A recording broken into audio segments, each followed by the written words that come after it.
Brought to you by V-Guard, co-powered by Sensodyne and Vimal. ಬಾಯಲ್ಲಿ ಹೇಳಿ ಕೇಸರಿ. Associate sponsor Ultratech Cement. ಅಪ್ಪನದಾಯ್ತು ಮಗನದ್ದು ಈಗ ಸರದಿ ಬಂತು. ಇದರ ಬೆನ್ನಲ್ಲೇ ತಾಯಿಗೂ ಟೆನ್ಷನ್ ಶುರುವಾಗಿದೆ. ರೇವಣ್ಣ ಕುಟುಂಬಕ್ಕೆ ಶುಕ್ರವಾರದ ಕಂಟಕ ಕಾಡ್ತಿದೆ.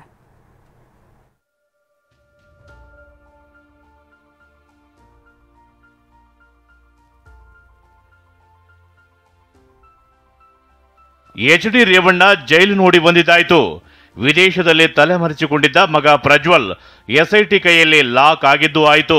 ಈಗ ಪತ್ನಿ ಭವಾನಿ ರೇವಣ್ಣಗೂ ಸಂಕಷ್ಟ ಎದುರಾಗಿದೆ. ಕಿಡ್ನಾಪ್ ಕೇಸ್ನಲ್ಲಿ ಭವಾನಿ ಜಾಮೀನು ಅರ್ಜಿ ವಜಾ. ಎಸ್ಐಟಿ ನೋಟಿಸ್, ಭವಾನಿ ರೇವಣ್ಣಗೆ ಬಂಧನದ ಭೀತಿ.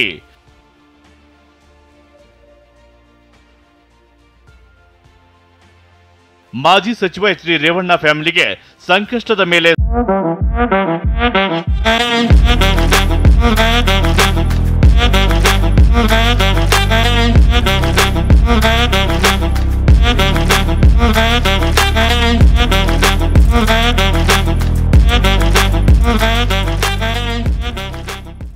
ಸಂಕಷ್ಟ ಎದುರಾಗ್ತಿದೆ.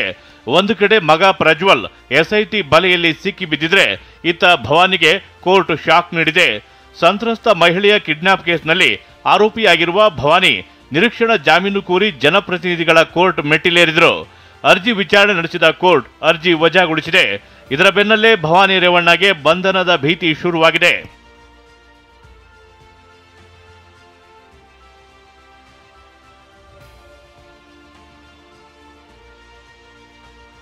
ಮಹಿಳೆಯನ್ನ ಕಿಡ್ನಾಪ್ ಮಾಡಿದ್ದಾರೆ ಅಂತ ಆರೋಪಿಸಿ ಮೈಸೂರಿನ ಕೆಆರ್ ನಗರ ಠಾಣೆಯಲ್ಲಿ ಕೇಸು ದಾಖಲಾಗಿದೆ. ಇದೇ ಕೇಸ್ನಲ್ಲಿ ಮೊದಲ ಆರೋಪಿಯಾಗಿರುವ ರೇವಣ್ಣ ಸದ್ಯ ಬೇಲ್ ಮೇಲೆ ಹೊರಗಿದ್ದಾರೆ. ಇದೀಗ ಇದೇ ಪ್ರಕರಣದ ಉರುಳು ಭವಾನಿಗೂ ಸುತ್ತಿಕೊಂಡಿದೆ. ಜೂನ್ 1 ಅಂದ್ರೆ ನಾಳೆ ತಮ್ಮ ನಿವಾಸದಲ್ಲಿ ವಿಚಾರಣೆಗೆ ಹಾಜರಿರಬೇಕು ಅಂತ ಈಗಾಗಲೇ ಎಸ್ಐಟಿ ಭವಾನಿಗೆ ನೋಟಿಸ್ ನೀಡಿದೆ. ಒಂದು ವೇಳೆ ನೋಟಿಸ್ಗೆ ಸ್ಪಂದಿಸದಿದ್ರೆ ಅರೆಸ್ಟ್ ಮಾಡುವ ಸಾಧ್ಯತೆಯೂ ಇದೆ. ಮಗ ಪ್ರಜ್ವಲ್ ಪ್ರತ್ಯಕ್ಷ, ತಾಯಿ ಭವಾನಿ ನಾಪತ್ತೆ. 34 ದಿನಗಳ ಪ್ರಜ್ವಲ್ ಕಳ್ಳಾಟ ಅಂತ್ಯವಾಗಿದೆ. ಆದರೆ ಕಿಡ್ನಾಪ್ ಕೇಸ್ನ ಆರೋಪಿ ಭವಾನಿ ತಲೆಮರೆಸಿಕೊಂಡಿದ್ದಾರೆ.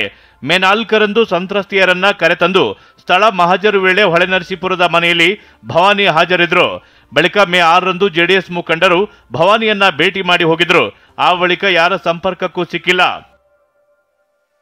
ಈ ಮೂಲಕ ನಿಮಗೆ ಸೂಚಿಸುವುದೇನೆಂದರೆ, ದಿನಾಂಕ 2/5/2024ರಂದು ಕೆಆರ್ ನಗರ ಪೊಲೀಸ್ ಠಾಣೆಯಲ್ಲಿ ದಾಖಲಾದ ಮೊಕದ್ದಮೆ ಸಂಖ್ಯೆ 141/2024 ಕಾಲಂ 384A, 365, 109, 120B ಹಾಗೂ 34 ಐಪಿಸಿ ಪ್ರಕರಣವು ಎಸ್ಐಟಿ ಸಿಐಡಿಯಲ್ಲಿ ತನಿಖೆಯಲ್ಲಿರುತ್ತದೆ. ದಿನಾಂಕ 15/5/2024ರಂದು ನೀವು ಒಂದು ಲಿಖಿತ ಪತ್ರದ ಮುಖಾಂತರ ತನಿಖೆಗೆ ಅವಶ್ಯಕತೆ ಇದ್ರೆ ನಾನು ಚೆನ್ನಂಬಿಕ ನಿಲಯ, ಚೆನ್ನಂಬಿಕ ಚಿತ್ರಮಂದಿರ ಹತ್ತಿರ, ಚೆನ್ನಂಬಿಕ ಸರ್ಕಲ್, ಹಾಸನ ಮೈಸೂರು ರಸ್ತೆ, ಹೊಳೆನರಸೀಪುರ, ಹಾಸನ ಜಿಲ್ಲೆ 573211 ವಿಳಾಸದಲ್ಲಿ ಇರುವುದಾಗಿ ತಿಳಿಸಿರುತ್ತೀರಿ.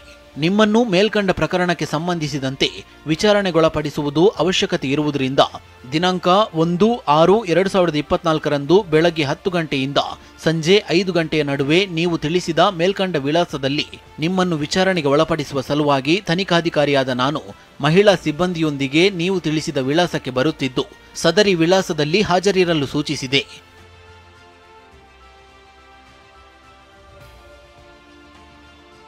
ಇದೆಲ್ಲದರ ನಡುವೆ ರೇವಣ್ಣಗೆ ನೀಡಿರುವ ಜಾಮೀನು ರದ್ದು ಕೋರಿ ಎಸ್ಐಟಿ ಹೈಕೋರ್ಟ್ನಲ್ಲಿ ಅರ್ಜಿ ಸಲ್ಲಿಸಿತ್ತು. ಇಂದು ವಿಚಾರಣೆ ನಡೆಸಿದ ಕೋರ್ಟ್ ಈ ಬಗ್ಗೆ ಎಸ್ಐಟಿ ಮತ್ತು ರೇವಣ್ಣಗೆ ನೋಟಿಸ್ ಕೊಟ್ಟು ವಿಚಾರಣೆಯನ್ನ ಮುಂದೂಡಿದೆ. Bureau report, TV9.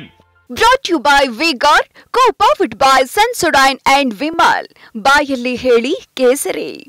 Associate sponsor Ultratech Cement.